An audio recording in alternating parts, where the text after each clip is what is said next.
चलिए, तो आज की हमारी टॉपिक है relation between radius of tetrahedral wired and radius of atom.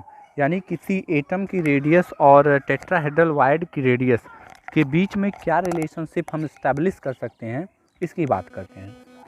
जैसा कि हम प्रीवियस क्लासेस में आपको बता चुके हैं कि अगर आपको किसी टेट्राहेड्रल वायर्ड की बात करें तो टेट्राहेड्रल वायर्ड हमेशा बॉडी डायगोनल पे प्रेजेंट होता है। बॉडी डायगोनल का मतलब क्या होता है कि कोई भी अगर आप वो लेते हैं, यूनिट सेल लेते हैं, तो यूनिट सेल के बॉडी डायगोनल पर टेट्राहेड्रल वायर्ड अवेलेबल होते हैं। ठीक है, बात समझ में आती है।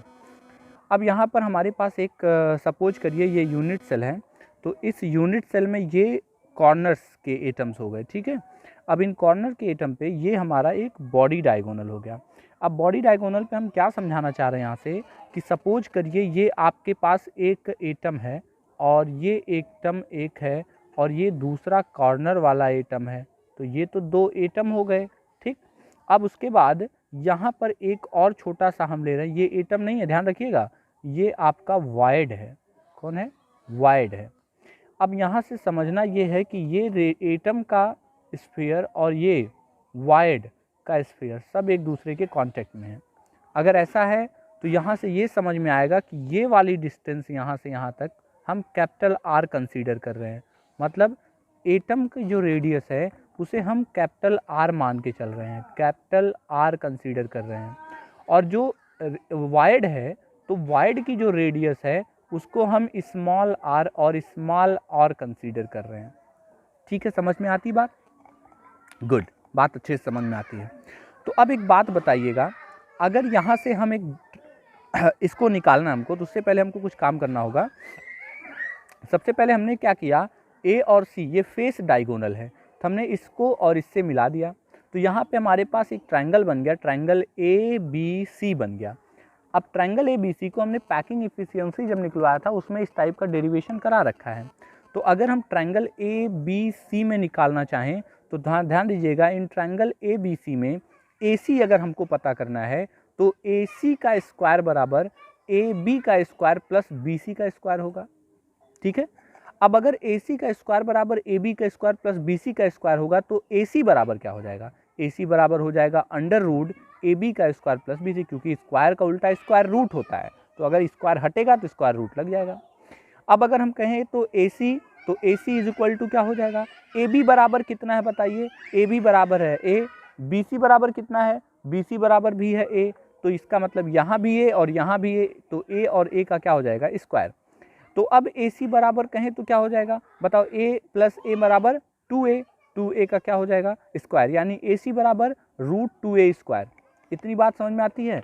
अब बताओ, अगर ए सी बराबर रूट 2a स्क्वायर होता है तो ए सी बराबर क्या हो जाएगा? ए सी बराबर रूट 2a हो जाएगा, रूट 2a हो जाएगा। ठीक है, अच्छा एक बात और, अगर ए सी बराबर हम ध्यान दें तो अगर आप इस फिगर से ध्यान दें तो यहाँ के ऊपर वाले केस में क्या होता है कि ये वाला एटम, ध्यान दीजिएगा, यहाँ का जो एक एटम है और ये कॉर्नर वाला एटम, ये एक दूसरे के टच में रहते हैं।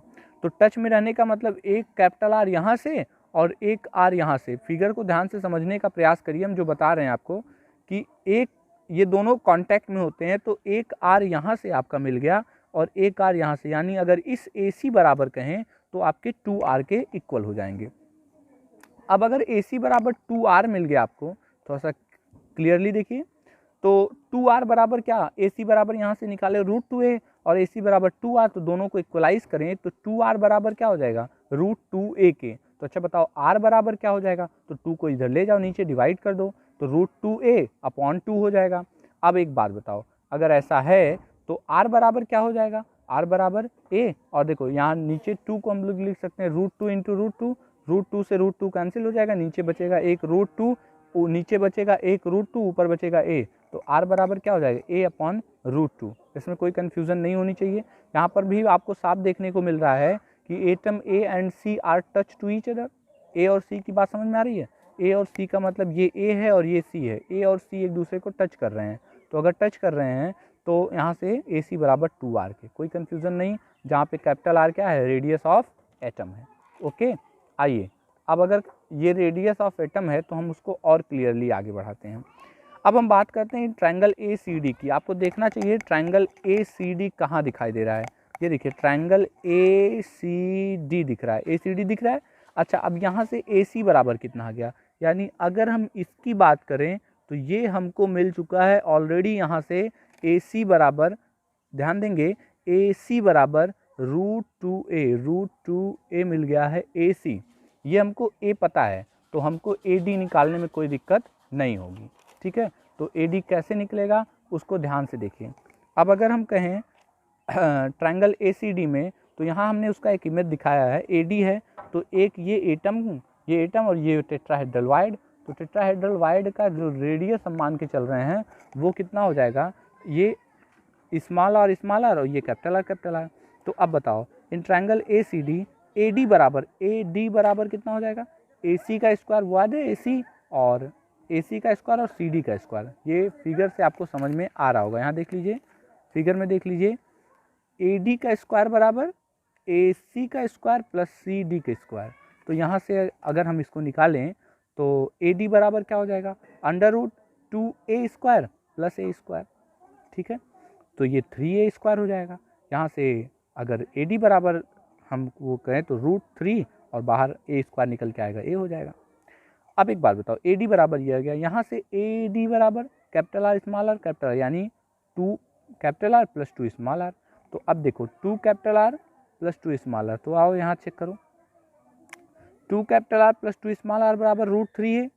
तो अगर हम यहाँ से 2 कॉमन ले लें तो बचेगा capital R plus small R बराबर √3 है। ठीक है, समझ में आता है, √3 है कहाँ से मिला, ऊपर ध्यान दीजिए, ए डी बराबर कितना था, ए डी बराबर था √3 है, और ए डी बराबर यहाँ से देखिए √2r प्लस 2r। तो अब एक बार बताओ, 2r प्लस ये r बराबर √3 है, दोनों इक्वेशन को इक्वलाइज करोगे तो मिल जाएगा ना ये। अब बताओ 2 को कॉमन ले लिया तो capital R plus small R बराबर ये। अब बताओ यहाँ से 2 को इधर ले जाओ नीचे, तो इसके नीचे जाएगा तो डिवाइड हो जाएगा। अब बताओ capital R plus small R बराबर √3a/2, इसको इक्वेशन नंबर 2 बना दो। अब क्या करो, इक्वेशन सेकंड को इसको इक्वेशन फर्स्ट से डिवाइड करोगे। इक्वेशन फर्स्ट क्या था, तो इक्वेशन फर्स्ट आपको हम दिखा देते हैं यहाँ पर कि इक्वेशन फर्स्ट आपका क्या था। इक्वेशन फर्स्ट इक्वल टू हम लोग ऑलरेडी बना चुके हैं, capital R equal to a/√2, capital R equal to a/√2। तो मैं यहाँ पे आप कहें तो मैं लिख भी देता हूँ कि इक्वेशन 1 क्या था, capital R equal to a/√2, ये था आपका इक्वेशन नंबर फर्स्ट। आप देख सकते हैं यहाँ पे capital R equal to a/√2। ठीक है, अब क्या करेंगे, अब अगर हम इसको डिवाइड कर दें, क्या करेंगे, डिवाइड। चलिए, तो देखो capital R plus small R, ये तो इक्वेशन फर्स्ट का था, √3a/2 फर्स्ट, सेकंड था, ये फर्स्ट है, आर डिवाइड कर दो, ए से ए कट जाएगा, इसको कैंसिल करोगे तो एक √2 यहाँ बच जाएगा। तो capital R plus small R upon capital R equal to √3 और इंटू √2 और इसके बाद अपॉन 2 हो जाएगा। अब यहाँ से केयरफुली ध्यान से देखिएगा एकदम। अब एक बात बताइए, अगर हम ऐसे कैलकुलेट करने चाहें फिर, तो capital R plus small R plus capital R बराबर, अब ये तो कैंसिल हो गया एक, तो यहाँ √2 बच गया और ऊपर बचा √3। अब देखो यहाँ से एलसीएम लेके करो या डायरेक्ट सॉल्व करो, हम डायरेक्ट कर दे रहे हैं, इससे ये कट जाएगा तो 1 plus small R upon capital R equal to √3/√2। अब बताओ 1 को इधर ले जाओ तो ये प्लस है उधर माइनस हो जाएगा, तो capital small R upon capital R equal to √3/√2 -1 हो जाएगा। ठीक है, इतनी बात समझ में आती है। चलो आगे देखो, अब small R upon capital R is equal to, इसका मल्टीप्लाई इसमें हो जाएगा तो √3 - √2/√2।